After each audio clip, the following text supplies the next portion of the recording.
2월 16일 월요일. 두 팔 벌린 구원자. 화재 현장에 출동한 어느 소방관은 3층 건물 옥상에서 겁에 질린 어린 소녀를 발견했습니다. 연기가 자욱한 가운데 소녀는 난간 끝에 서서 울고 있었습니다. 주변 사람들이 뛰어내려 괜찮아 라고 외쳤지만 소녀는 더욱 움츠러들었습니다.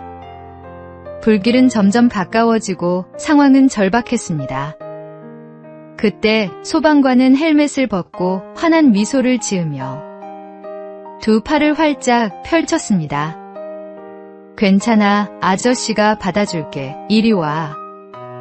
그 따뜻한 표정과 열린 두 팔을 본 소녀는 주저없이 뛰어내렸습니다. 소녀는 안전하게 구조됐고 소방관의 품에서 한참을 울었습니다. 나중에 소방관은 말했습니다. 아이들은 말보다 표정을 믿습니다. 미소와 열린 팔이 그들에게 진정한 안전을 전달하는 것이죠. 우리의 삶도 화재 현장과 같이 위기와 두려움에 갇혀 어쩔 줄 모를 때가 있습니다. 주변의 수많은 조언들이 오히려 우리를 더 혼란스럽게 만들기도 합니다.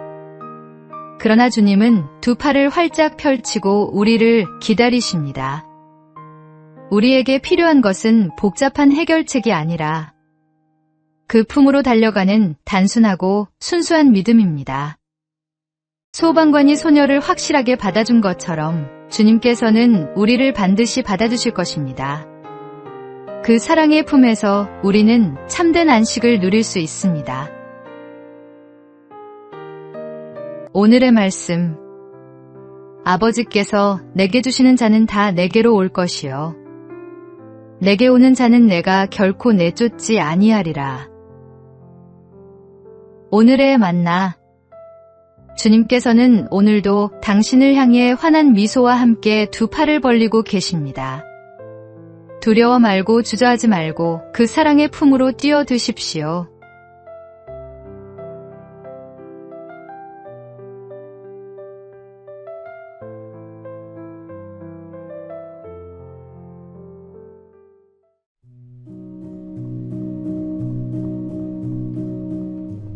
(2월 17일) 화요일.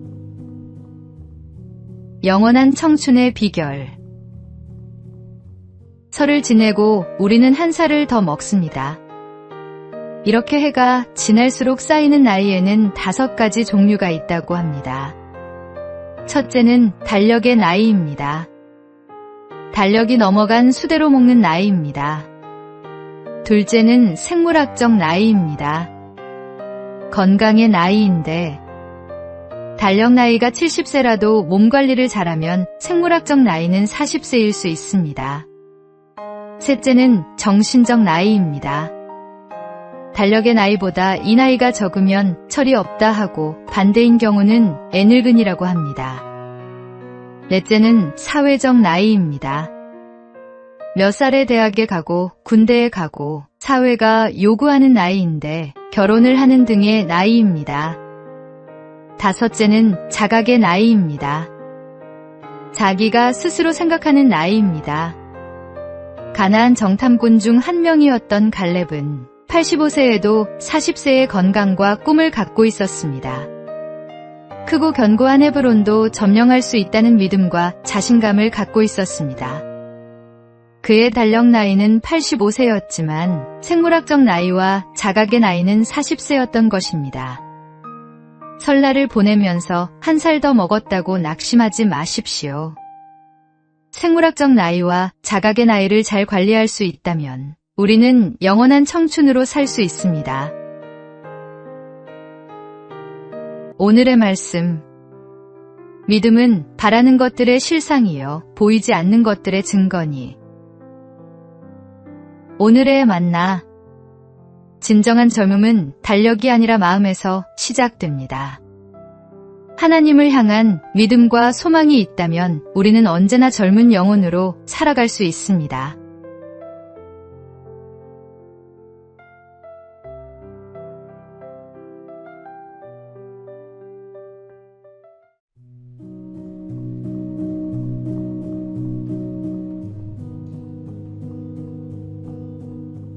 2월 18일 수요일. 너를 믿어. 한 중학생이 학교 축제 포스터 공모전에 출품했다가 탈락했습니다. 아이는 집에 돌아와 그림을 찢으려 했습니다. 엄마, 나 그림 소질 없나 봐. 선생님도 내 그림은 너무 튀어서 안 된대. 어머니는 찢어진 포스터를 주워 벽에 붙이며 말했습니다. 엄마 눈엔 내 그림이 제일 멋진데? 이 색깔 조합 좀 봐. 아무도 생각 못한 거잖아. 아이는 고개를 저었습니다. 그게 문제래요. 너무 이상하대요. 어머니는 아이의 어깨에 손을 얹었습니다. 있잖아, 세상 사람들이 다 뭐라고 해도 엄마는 너를 믿어. 지금 당장은 남들이 이해 못해도 내가 보는 세상이 분명 특별한 거야. 그 말 한마디가 아이에게는 큰 힘이 되었습니다. 몇 년 후 그 학생은 자신만의 독특한 화풍으로 미술대학에 합격했습니다. 입학 면접에서 교수가 물었습니다. 어떻게 이렇게 독특한 스타일을 유지할 수 있었나요? 학생은 답했습니다. 저를 믿어준 사람이 있었거든요. 성경은 마땅히 행할 길을 아이에게 가르치라고 말씀합니다. 그 길은 세상이 정해놓은 기준만을 따르는 길이 아니라 하나님 안에서 각 사람에게 맡기신 고유한 길일지도 모릅니다. 오늘의 말씀. 마땅히 행할 길을 아이에게 가르치라. 그리하면 늙어도 그것을 떠나지 아니하리라. 오늘의 만나. 오늘 누군가에게 나는 너를 믿어라는 말을 건네보시기 바랍니다. 그 한마디가 큰 힘이 됩니다.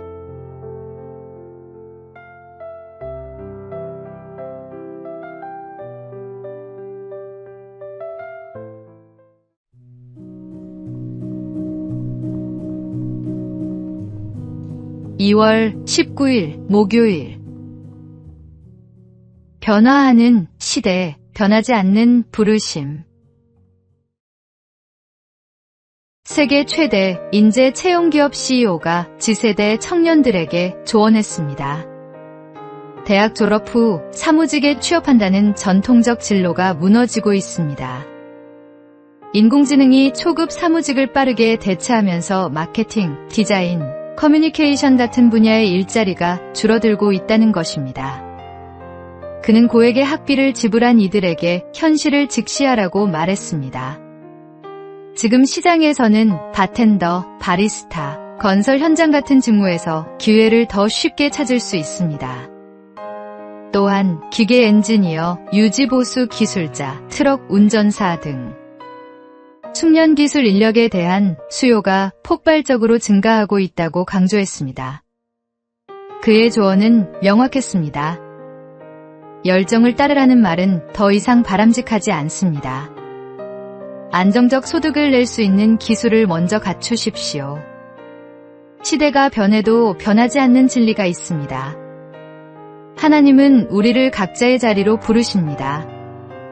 그 자리가 사무실이든 현장이든 화이트 칼라든 블루 칼라든 중요하지 않습니다.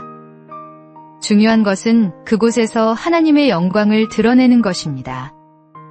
직업은 도구일 뿐 우리의 정체성은 일이 아니라 하나님께 있습니다. 오늘의 말씀. 형제들아, 너희는 각각 부르심을 받은 그대로 하나님과 함께 거하라. 오늘의 만나. 어떤 자리에 있든 그곳이 하나님께서 당신을 부르신 곳입니다. 그 자리에서 충성하시기 바랍니다.